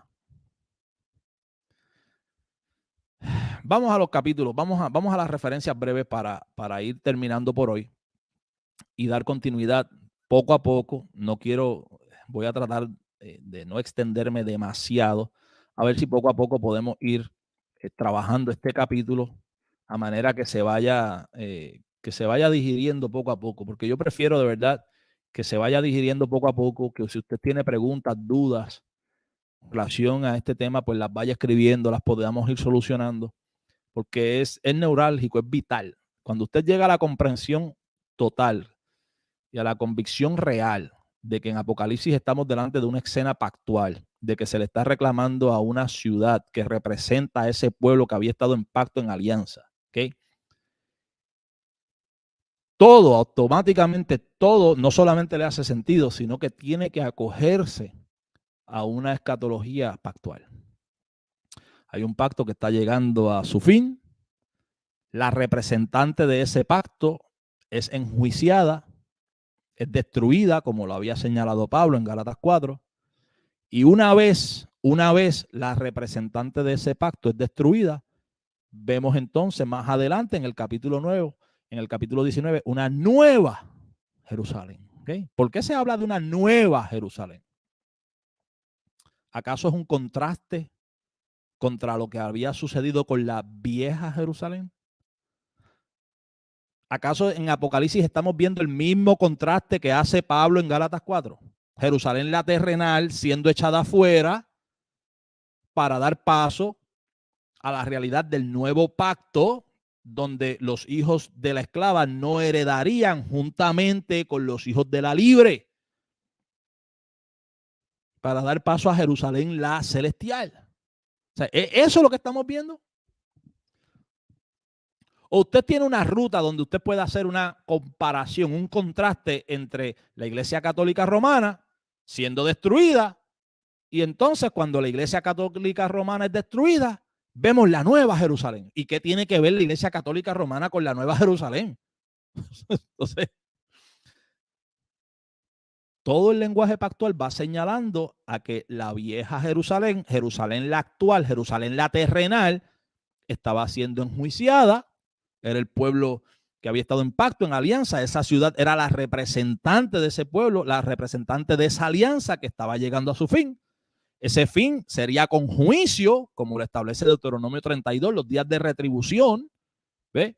Y una vez esa ciudad, como representante de ese pacto, de esa alianza, es destruida, entonces vemos la nueva Jerusalén. Tan pronto el Sinaí es destruido, vemos la nueva realidad, el monte de Sión, como le llama también Hebreos capítulo 12. Ustedes no se han acercado a aquel monte que temblaba, que se podía palpar. Ustedes se han acercado al verdadero, al monte de Dios, al inconmovible, al monte de Sión y a Jerusalén, la celestial. No la terrenal. ¿Y qué pasó con la terrenal? ¿Qué pasó entonces con la terrenal? ¿Qué pasó con la gran ciudad, con Jerusalén la terrenal? Fue echada afuera, fue destruida. Y aquí a Juan se le está mostrando la sentencia. que hubo y que vino contra ella. Vamos a leer. Capítulo 51 de Jeremías es sumamente importante porque aquí vamos a ver los juicios que en un momento dado se dieron contra Babilonia. ¿Okay? Babilonia fue el instrumento que Dios utiliza para traer juicio que había sido profetizado ya, para traer juicio sobre Judá. Se da la cautividad de Judá y luego de que Dios utiliza a Babilonia para traer juicio sobre su pueblo, entonces trae a Ciro y al imperio de los medos y los persas para traer juicios sobre Babilonia. Porque se les fue la mano, como decimos nosotros. Se excedieron en ese juicio contra Judá. Se excedieron en la destrucción del templo, se excedieron en unas cosas. Dios los utilizó como una herramienta de juicio contra Judá. Pero entonces luego utilizaría a los medos y a los persas para traer juicio sobre Babilonia. ¿Ok? Pero recuerden que ahora esta ciudad del capítulo 17 de Apocalipsis no solamente se ha convertido en una Sodoma, en un Egipto, sino que también se ha convertido en Babilonia. ¿Ok? Así que ese capítulo 51 de Jeremías va a ponerle usted en perspectiva de dónde sale el lenguaje de Babilonia que estamos viendo ahora en Apocalipsis 17. O sea, no es porque le da la gana de decirle Babilonia. No, hay un trasfondo detrás de esto. Hay una correlación. ¿Ok? Vamos a esos primeros versículos para que ustedes vean, sobre todo el versículo 13 y el versículo 7, que son las primeras referencias que vemos en Apocalipsis. ¿Ok?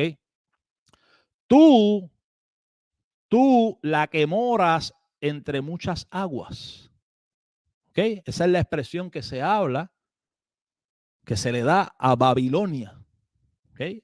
Viene palabra de Dios en contra de Babilonia en aquel tiempo.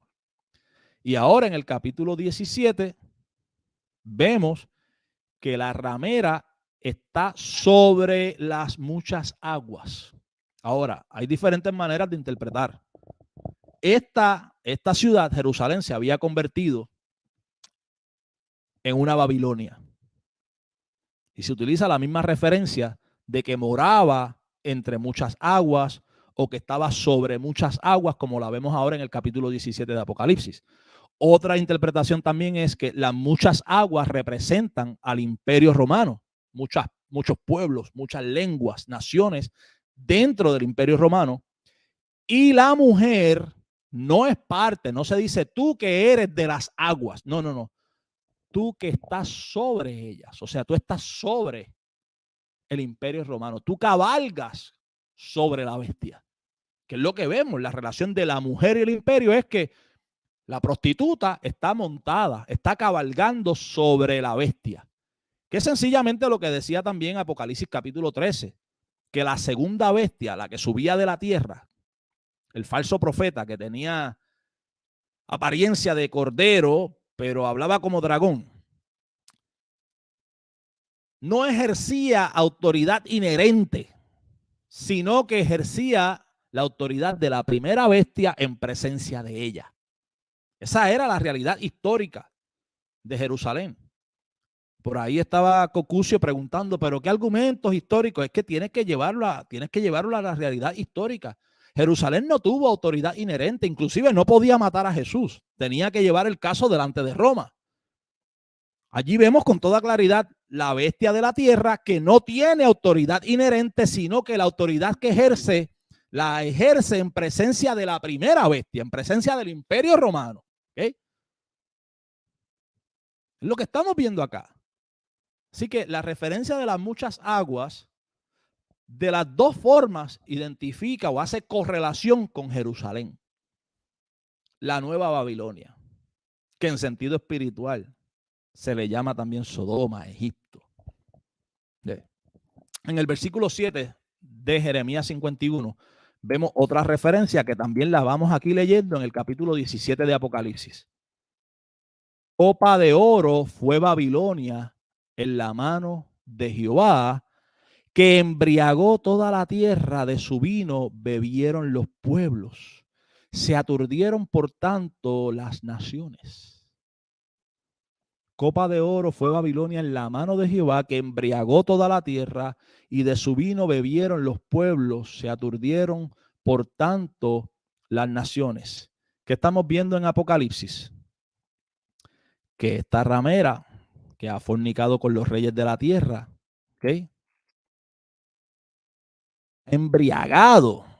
Ha embriagado con el vino de su fornicación a los moradores de la tierra.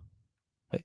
Lo mismo que se dice en Jeremías 51 de Babilonia en aquel momento, son las imágenes que comienzan a aplicarse ahora sobre esta prostituta, que en el capítulo 16 ya comienza a darnos esas pistas y a darle relación o darle una tónica a esa Jerusalén, llamándole entonces esa nueva Babilonia.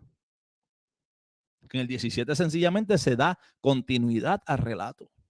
¿Ok? Así que esas referencias de esos primeros versículos donde esta ramera ha embriagado con el vino de su fornicación a los moradores de la tierra proviene de Jeremías. Jeremías capítulo 51, versículo 7.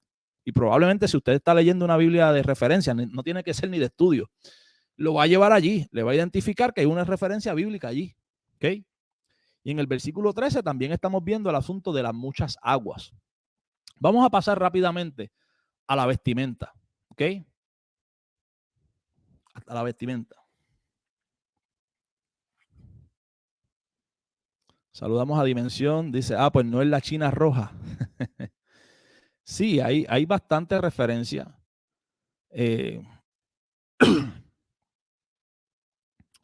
Hay bastante referencia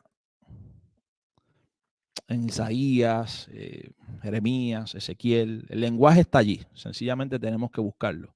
El lenguaje está allí. Hugo Albornoz insulta a los católicos romanos y les dice que son las rameras. Sí, porque eso es lo que se ha enseñado. Y el pentecostalismo de Hugo Albornoz es bien, yo no sé cómo le llamen en su país o en esos países. Por acá en el Caribe se le llama eso pentecostalismo rajatablas. O sea, es un pentecostalismo agresivo, fuerte, bruto en todo el sentido de la palabra realmente. Y en parte sí, eso se ha enseñado. E inclusive, mira, aunque lo nieguen, se ha enseñado muchas veces a crear esa apatía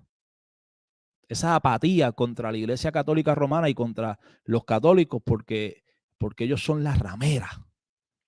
Y eso no solamente es de los dispensacionalistas, futuristas, eso se lo debemos también en parte al movimiento de la Reforma Protestante, ¿okay? Porque dentro de su contexto y ellos que pues venían saliendo de la escatología católica, que trabaja prácticamente bajo un lente historicista, pues ellos entendían que el papado tenía que ver con el anticristo, lo relacionaban con el anticristo. Que el papa era el hombre de pecado, o el anticristo, la encarnación del hijo de Satanás. O sea, cuando usted tiene un Martín Lutero que peleaba con el diablo y le decía al diablo que le lamiese el trasero, ¿okay? Y ese es el gran reformador Martín Lutero. Desquiciado, trastornado, diciéndole al diablo que le lama el trasero. Y muchos de ellos comenzaron a señalar al papado como el movimiento anticristo, como el sistema anticristo, y el papa como el anticristo, la persona o la personificación del engendro de Satanás. La iglesia, la institución religiosa como la gran ramera. Entonces, toda esa herencia que se fue arrastrando de donde surgen las iglesias reformadas tradicionales, ¿no? Las iglesias presbiterianas, luteranas, anglicanas, y luego pues van surgiendo otras tendencias, las iglesias bautistas, iglesias metodistas, todo esto ya hace parte del protestantismo y de un gran sector del pueblo evangélico, y por lo tanto se viene arrastrando con ese pensamiento de que la gran ramera es la iglesia católica romana. Pero cuando usted analiza Apocalipsis en su contexto y comienza a trazar escritura con escritura, usted dice, Pero es que aquí la Iglesia Católica Romana no pega por ninguna parte. Sí, la Iglesia Católica Romana no surge hasta después de Nicea y Constantino comienza a dar un poco de lo que vino a dar paso entonces a lo que eventualmente fue el inicio de la Iglesia Católica Romana. Eso llegó mucho después. Eso es una institución que no tiene absolutamente nada que ver con todo este lenguaje pactual, con una ciudad que era la representante de esa alianza, de ese pacto que sería echado fuera. O sea, absolutamente nada. Y no estoy de acuerdo, o sea, yo no estoy de acuerdo con muchas cosas que postula la Iglesia Católica Romana, con otras cosas sí. Pero eso no me puede llevar a mí a automáticamente decir, la gran ramera, la Iglesia Católica Romana. Pero lamentablemente esa es la idea que yo creo que goza de mayor popularidad. Es una tragedia escatológica que la mayor parte del pueblo evangélico piense que la gran ramera de Apocalipsis es la Iglesia Católica Romana. Es una tragedia, es una locura total. ¿Okay? Sí, mano, sí. Yo pensaba en eso, yo decía, wow. Y usted lee los escritos y las cosas que decía Martín Lutero y las peleas que tenía con el diablo y usted dice, Martín Lutero estaba loco, el tipo estaba desquiciado, tipo, tenía unas peleas bien fuertes con el diablo, le decía cosas bien fuertes al diablo y al Papa y todo eso.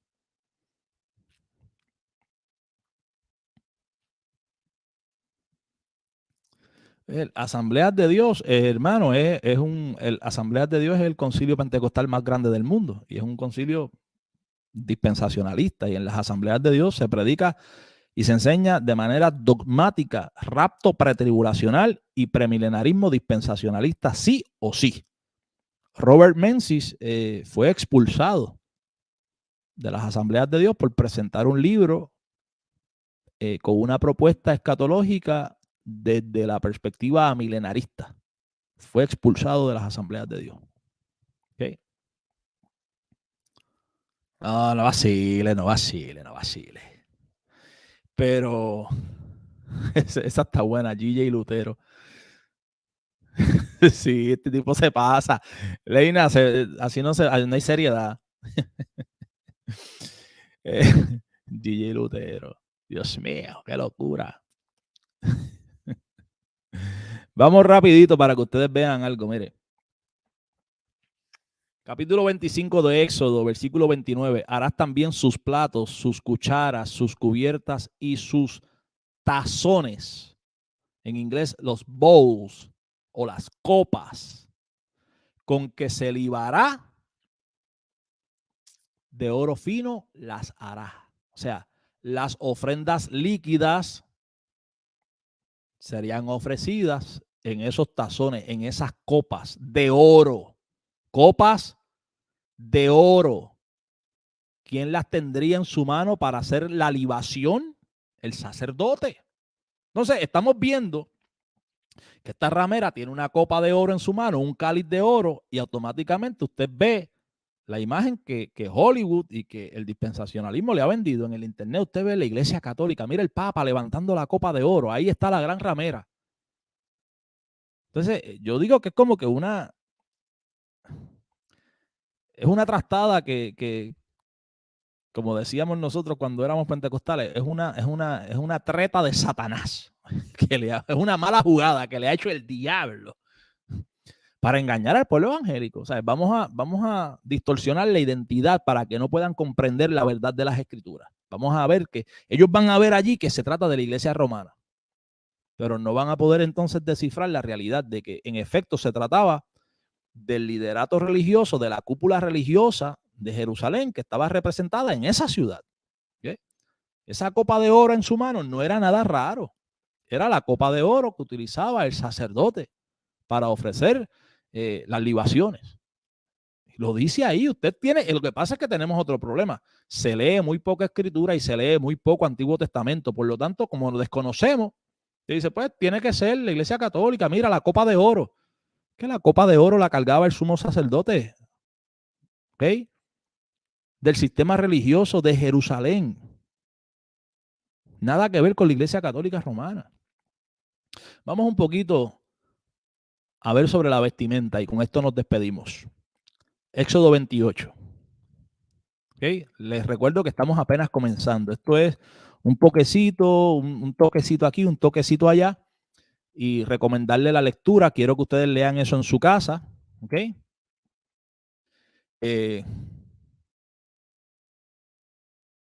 Para que pues vayan adelantando y que tengamos pues mejor relación ya cuando vayamos desarrollando la interpretación de todo el capítulo. Posiblemente estemos aquí 2 semanitas. Vamos a ver. Quiero no extenderme demasiado, pero quiero tratar de resolver poco a poco todos estos versículos dentro de una interpretación sobria y que se vea que viene de las Escrituras, ¿ok? Que viene de las Escrituras. Luego, pues vamos a discutir un poquito también sobre esas lecturas que estoy diciéndoles que las vayan adelantando en su casa, ¿no? Vamos a leer Ezequiel 16, vamos a leer Ezequiel 23, ese lenguaje que vamos a ver cómo se aplica ahora sobre Jerusalén, ¿ok? Y tú hablarás a todos los sabios de corazón a quienes yo he llenado de espíritu de sabiduría para que hagan las vestiduras de Aarón. ¿Las vestiduras de quién? Las vestiduras de Aarón. Los sumos sacerdotes venían de la casa de Aarón. Eran linajes directamente de Aarón. Para ser sumo sacerdote tenía que ser del linaje directo de Aarón. ¿Okay? Así que Aarón, hablando de las vestiduras del sumo sacerdote. ¿Ok? Las vestiduras que harán son estas: el pectoral, el efod, el manto, la túnica bordada, la mitra y el cinturón. Hagan pues las vestiduras sagradas para Aarón, tu hermano, y para sus hijos, para que sean mis sacerdotes. ¿Okay? Estamos leyendo en Éxodo. Esto no es la Iglesia Católica Romana. Esto eran los sacerdotes del pueblo que estaba en pacto y en alianza con Dios. ¿Ok? Tomarán oro, azul, púrpura, carmesí y lino torcido, escarlata, púrpura, carmesí, oro. ¿Ok? Y harán el efod de oro, más oro. Ustedes van a recordar que siempre se dice, no, mírala ahí, la prostituta está bañada de oro. Esa es la Iglesia Católica Romana que tiene mucho oro, mucho oro. Entonces pasan por alto todo el contexto que viene trabajando, todo el contexto pactual que viene trabajando Apocalipsis. Y parece que también ignoran que precisamente los sumos sacerdotes y la cúpula religiosa y toda la indumentaria relacionada a la cúpula religiosa de esa ciudad estaba bañada de oro. Toda la indumentaria, todo estaba enchapado en oro, todo tenía carmesí, todo tenía azul, todo tenía púrpura, escarlata, todo. Los colores que estamos viendo, los colores de la gran ramera, son exactamente los colores de la indumentaria sacerdotal y de la vestimenta sacerdotal. ¿Okay? En otras palabras, Juan está viendo que esta gran prostituta está vestida como el sumo sacerdote. Está vestida como el sumo sacerdote. Inclusive tiene la insignia en la frente. Lo único que el sumo sacerdote tiene una insignia que dice santidad a Jehová.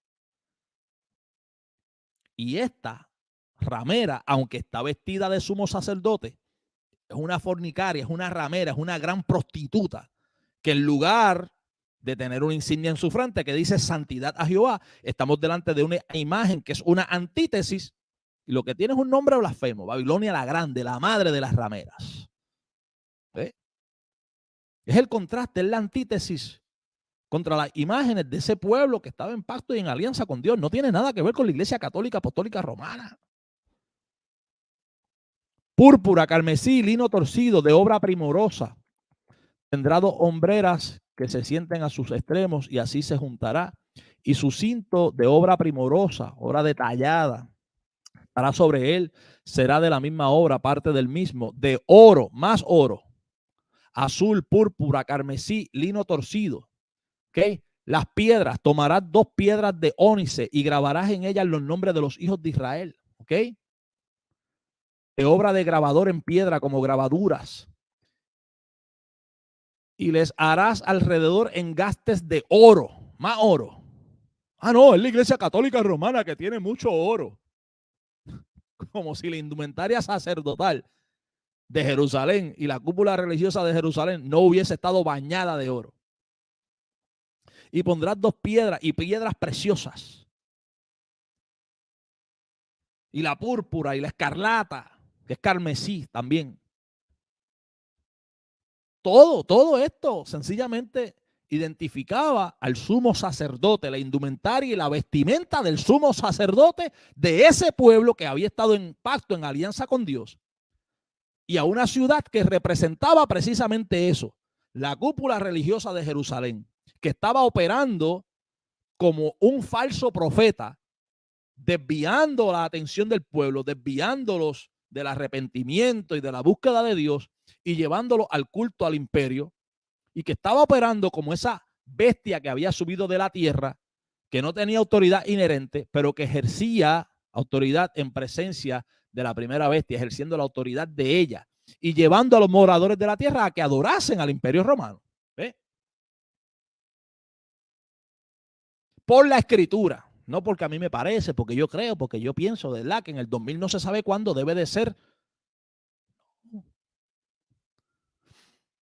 Harás pues los engastes de oro, más oro, y dos cordones de oro fino, más oro. ¿Ok? Harás asimismo el pectoral del juicio de obra primorosa, lo harás conforme a la obra del efod de oro, más oro, azul, púrpura, escarlata, carmesí, también se llama escarlata. Ah, no, Moisés, tiene que ser la iglesia católica romana porque ahí se ve clarito, mira, oro, escarlata, púrpura. Así es que se visten los de la iglesia católica romana. ¿En serio? ¿En serio?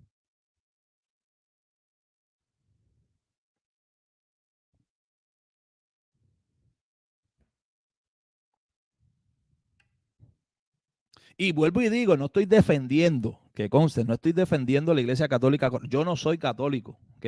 Yo no soy católico romano. Pero no podemos utilizar eso como... es que se repite, nos convertimos en una emisora repetidora. Sí, la gran ramera, la iglesia católica. No, no, no. El contexto de Apocalipsis es pactual. El contexto es pactual. Habla de una ciudad. La ramera es una ciudad. La mujer, el ángel le dice, es la gran ciudad. Y esa ciudad estaba representando ese organismo religioso que actuaba como un falso profeta, que llevaba a los moradores de la tierra a adorar al imperio romano, la primera bestia que había subido del mar, o la cuarta bestia del libro de Daniel, ¿ok? Que tenía 7 cabezas y 10 cuernos, lo vamos a ver más adelante. Y la vestimenta, la indumentaria, la descripción que se viene haciendo durante esos primeros versículos, claramente ya nos van identificando que a esa mujer que se le llama prostituta, la gran prostituta, que ya se había dicho de ella, que se había convertido en una Sodoma, en un Egipto, que también se había convertido en un Babilonia, que se utiliza la imagen de la invasión a través de el Éufrates, porque fue de la manera en que Babilonia en un momento dado fue invadida. ¿Eh? Ahora se está señalando a esa misma ciudad, a ese mismo organismo. Y cuando comenzamos a hacer el contraste y la búsqueda, el trabajo periodístico desde las escrituras, no desde lo que dice Gary Lee, de lo que me dijeron en la iglesia, el dispensacionalismo, el instituto de Mispa, no, desde las escrituras, es que está retratado. Toda la indumentaria proviene de allí. El oro está bañada de oro, bañada, ¿ok?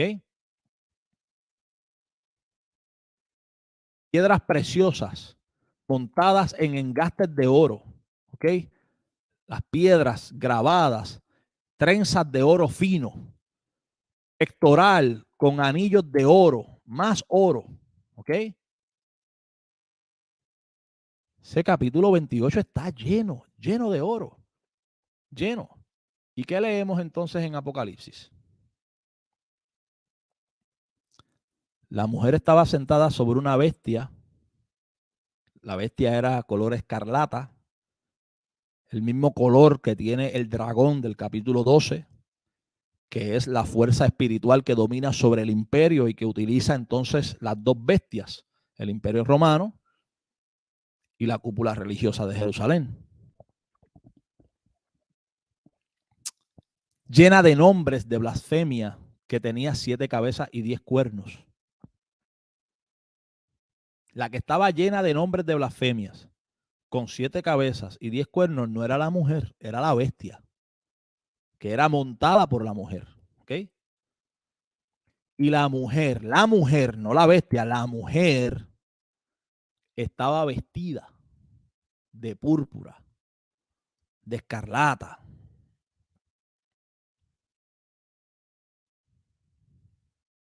O sea, la mujer estaba vestida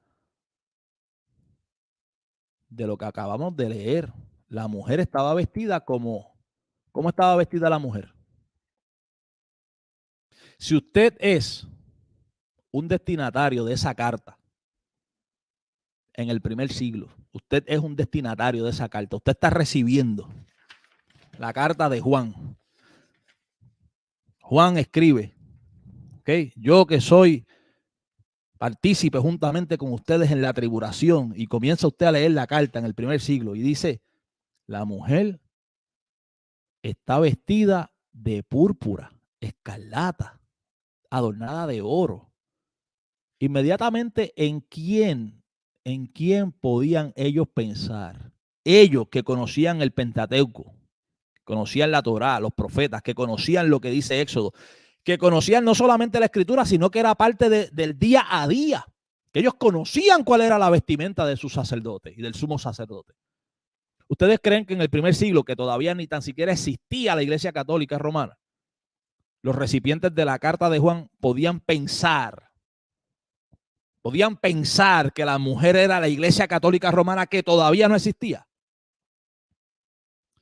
Lo que sí ellos podían ver era que la mujer estaba vestida como. La mujer está vestida como el sumo sacerdote.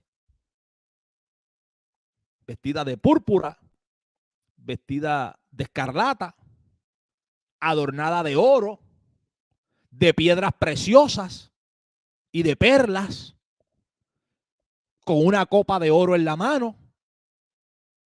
Todo eso señalaba a lo que ellos conocían. Lo único que ellos conocían con esa vestimenta era el sumo sacerdote. El único que podía estar vestido de esa forma, con una copa de oro en la mano para las libaciones, era el sumo sacerdote de ellos. ¿Ok?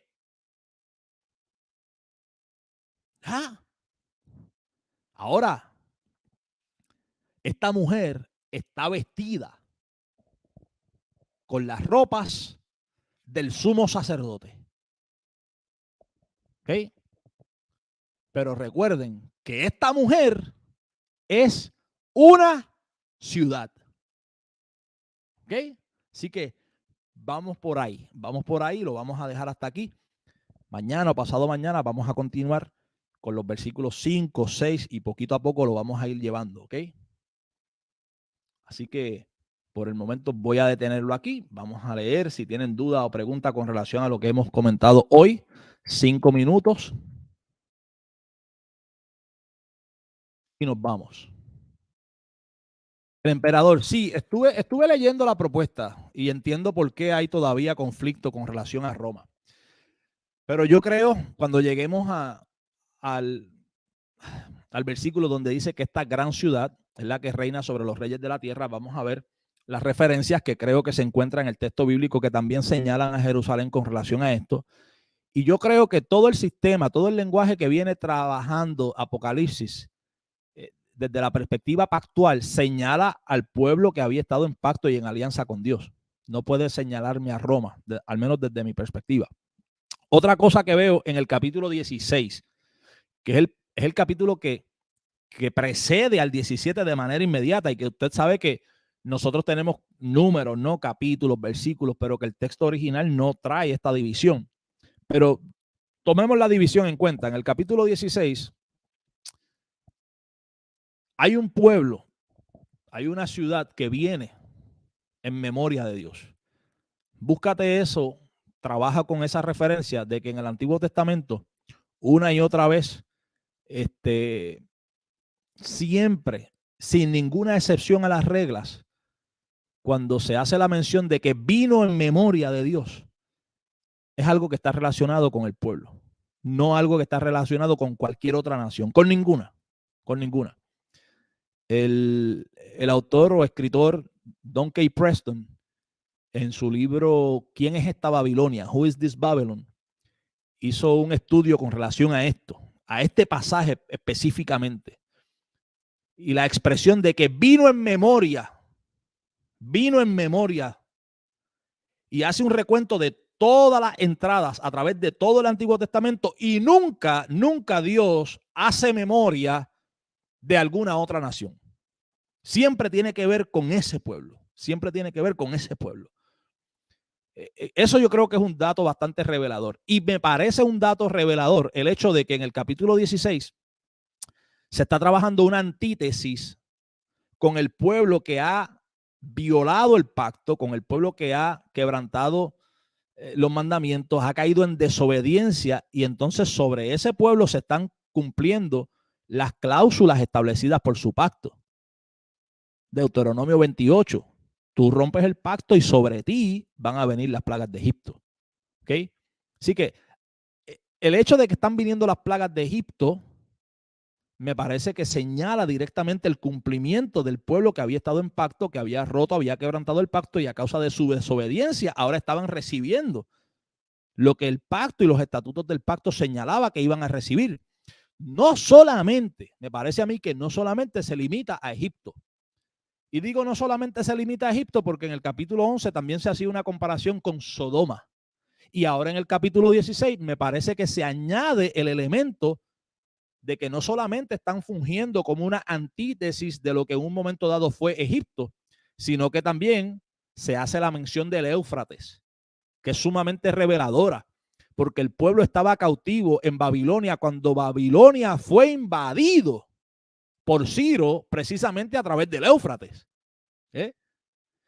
Y esta imagen y la mención de que a ellos se les refresque la memoria con relación a una invasión de ejércitos a través del Éufrates, automáticamente los iba a llevar a la historia cuando Babilonia fue invadida por Ciro a través del Éufrates. Y si estamos delante de una antítesis, de manera cuasi automática tenemos que entender que entonces esa Babilonia era Jerusalén, porque esa Babilonia era también el Nuevo Egipto, esa Babilonia era también Sodoma, esa Babilonia era también la gran ciudad. Entonces todo el contexto que vengo trabajando hasta el capítulo 17 me está señalando a Jerusalén, no me está señalando a Roma. Y bajo esa misma línea de pensamiento y tratando de ser consistente con esto, me parece a mí que hay más peso que favorece a Jerusalén sobre Roma. Aunque ciertamente es un tema que requiere mucho estudio, ¿verdad? La controversia sigue, pero en definitiva no puedo señalar a la Iglesia Católica Romana. La Iglesia Católica Romana tengo que descartarla, es una institución, no es una ciudad. La Iglesia Católica Romana no encaja con la historia, está a destiempo, está totalmente atemporal, no tiene absolutamente nada que ver con el tema que se está trabajando en Apocalipsis 17. O sea, ahí no hay manera. Pero poquito a poco vamos a ver si podemos resolver todas estas cositas, ¿verdad? Yo no digo que mi interpretación sea la única, yo estoy tratando de ser consistente con las escrituras y haciendo una interpretación donde la escritura se corresponde con ella misma y la escritura nos va interpretando escritura. Vean que yo no estoy diciendo aquí, está sobre las aguas, quiere decir que las aguas, que es esto, no. La referencia de las escrituras. Tiene una copa en la mano, la referencia de las escrituras. La vestimenta que tiene, la referencia de las escrituras. ¿Ok? Y yo desde el principio hasta el final vamos a trabajar con las escrituras. Claro está, en algún momento dado quizás necesite refuerzo de algún dato histórico, ¿no?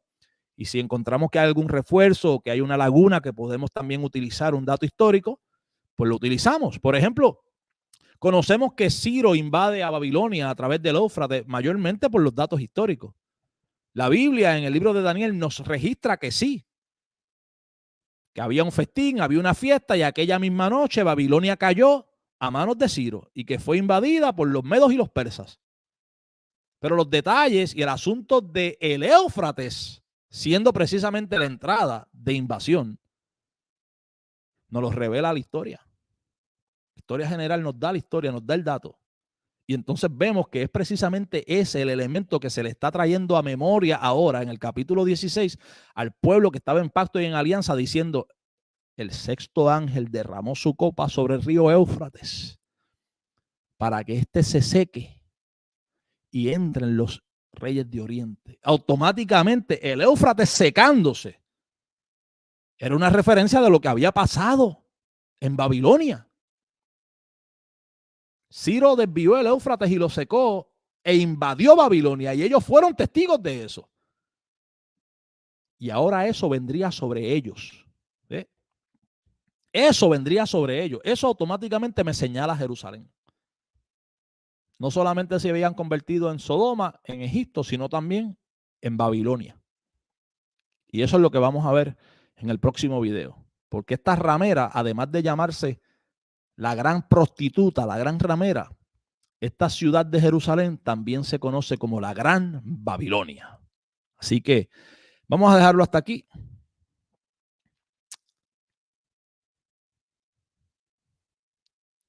Sí, Preston, ese libro, no he leído todo de Preston, pero en ese libro es bien duro.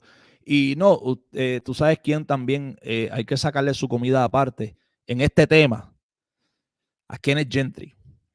Kenneth Gentry está duro, en este tema está duro, durísimo, de verdad que sí. Déjame ver aquí.